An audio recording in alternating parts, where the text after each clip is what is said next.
कलकत्ता में कौन सा गीत था वो? हिंदुस्तान में ब्रिटेन के लोगों के समर्थक बहुत बड़ी संख्या में रहे और ना सिर्फ ब्रिटेन के समर्थक रहे बल्कि अंग्रेजों के तलवे चाटने वाले घराने इस देश में रहे।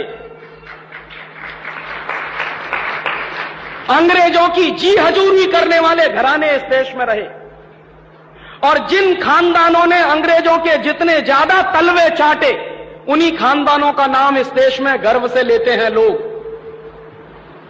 जो अंग्रेजों के सबसे ज्यादा पिट्ठू बनकर रहे, जो अंग्रेजों के चरणों में साष्टांग बिछ जाते थे, ऐसे ही लोगों को इस देश के इतिहास में पढ़ाया जाता है। और ऐसा ही एक खानदान था जो अंग्रेजों की गुलामी में आकंठ डूबा हुआ था। उस खानदान का नाम था टैगोर खानदान। और उस टैगोर खानदान का एक व्यक्ति था जिसका नाम था रविंद्रनाथ टैगोर। उस रविंद्रनाथ टैगोर ने जॉर्ज पंचम के स्वागत के लिए एक गीत लिख दिया था। और ना सिर्फ उस आदमी ने वो गीत लिखा बल्कि कलकत्ता में जब जॉर्ज पंचम पहुंचा और उस भरी सभा में जहां लाखों लोग उपस्थित थे, हिंदुस्तान की गुलामी का गीत गाया गया और ब्रिटेन के राजा का सम्मान किया गया। और यह काम रविंद्रनाथ टैगोर ने अपने मुंह से किया। और वो गीत कौन सा था जो रविंद्रनाथ टैगोर ने इंग्लैंड के राजा की स्तुति का गान करते हुए लिखा था? वो गीत वही है जिसको आप कहते हैं जनगण मन अधिनायक जय हे भारत भाग्य विधाता।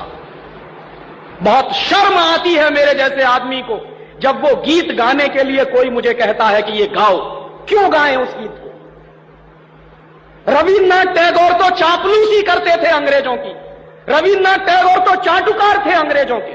और रविन्द्रनाथ टैगोर तो साइकोफेंट थे अंग्रेजों के। इसलिए उन्होंने अंग्रेजों के राजा के सम्मान में वो गीत लिखा था। मैं तो नहीं हूं, मुझे तो अंग्रेजों की चापलूसी से कोई मतलब नहीं है। मैं तो अंग्रेजों का उससे ज्यादा विरोधी हूं जितना कोई हो सकता।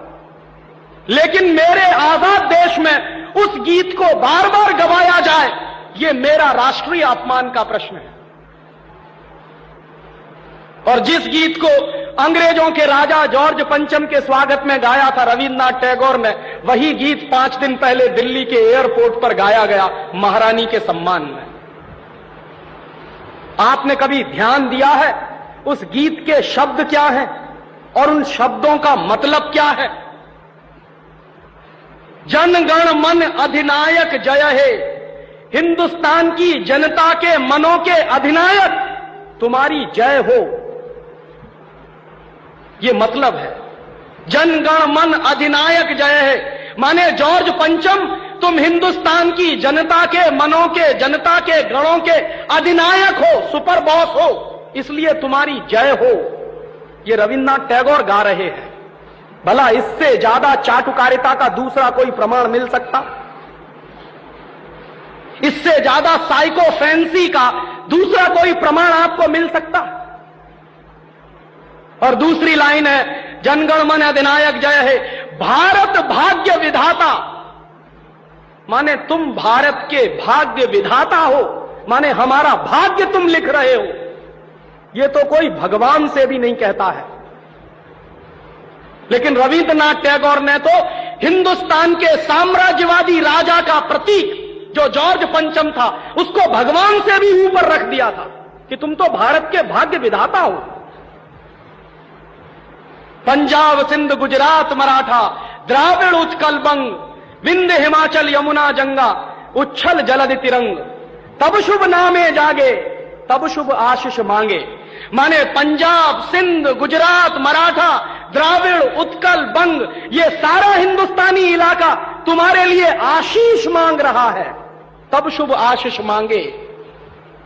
तुम्हारी भलाई की प्रार्थना कर रहा है।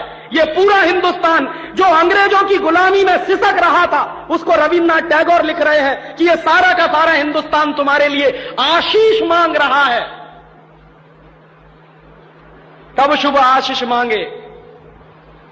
और वो सारी की सारी आशीष हम तुमको दे रहे हैं अपनी तरफ से।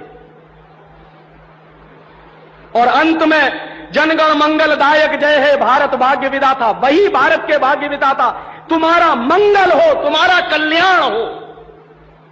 माने जो हमको गुलाम बनाने के लिए आए हैं, उनकी चाटुकारिता में कोई आदमी कितना बिच सकता है, इसका यह निकृष्ट नमूना है। और अंत में वो कह रहे हैं कि जय हे जय हे जय हे, माने तुम्हारी ही जय है, तुम्हारी ही जय है, तुम्हारी ही जय है। ऐसा गुलामी का प्रतीक गीत ये गुलामी के दिनों में गाया गया एक ऐसे हिंदुस्तानी की तरफ से जिसको शायद आप बड़े श्रद्धा की नजर से देखते हैं। और ये गीत जब गा दिया था उन्होंने और चरणों में बिछ गए थे रविंद्रनाथ टैगोर, तब अंग्रेजों ने उनको नोबेल प्राइज दिलवा दिया था पुरस्कार के रूप में। रविंद्रनाथ टैगोर को ऐसे ही नोबेल प्राइज नहीं मिला था। अंग्रेजों ने कुछ नियम बनाए थे, कुछ परंपराएं बनाई थी। और अंग्रेजों के नियम क्या थे? जो अंग्रेजों की जितनी ज्यादा चाटुकारिता करे, जो अंग्रेजों के जितने ज्यादा पैर चाटे, उसी को अंग्रेजी सरकार राय बहादुर का खिताब देती थी। उसी को अंग्रेजी सरकार हिंदुस्तान में और इंग्लैंड में नाइटहुड की पदवियां दिया करती थी। ऐसे ही लोगों को अंग्रेजों की तरफ से इनाम मिलते थे, क्योंकि वो अंग्रेजों के चरण चाटते थे और हिंदुस्तान को गालियां देते थे। और ऐसे चरण चाटू लोग आपने नाम सुना है, हिंदुस्तान के राजाओं के दरबार में कुछ चारण और भाट हुआ करते थे। वो चारण और भाट क्या करते थे? राजा चाहे जितना गंदा हो, चाहे जितना बदमाश हो, चाहे जितना लफंगा हो, लुच्चा हो, वो चारण और भाट हमेशा राजा की प्रशंसा ही करते थे। बदले में राजा उनको कुछ इनाम बांटता था। ऐसे चारण भाटों का खानदान है ये टैगोर खानदान, जिन्होंने ये गीत लिखा है। और मेरा अंदर से रोम रोम कांप जाता है जब कोई मुझे कहता है कि राजीव भाई जनगण मन गाइए। क्यों गाएं? हिंदुस्तान का गीत नहीं है जनगण मन अधिनायक जय। हिंदुस्तान का गीत तो वंदे मातरम रहा है।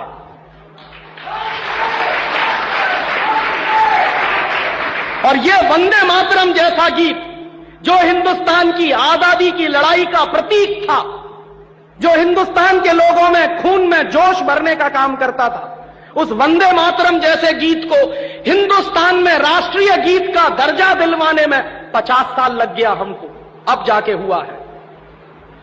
लेकिन जो गुलामी के जमाने का गीत था जनगण मन अधिनायक जय है, वो आजादी के तुरंत बाद हिंदुस्तान के उन गुलाम लोगों ने, जो शरीर से आजाद होंगे लेकिन दिमाग से गुलाम होंगे, हिंदुस्तान का राष्ट्रीय गीत बनाया था उन्होंने।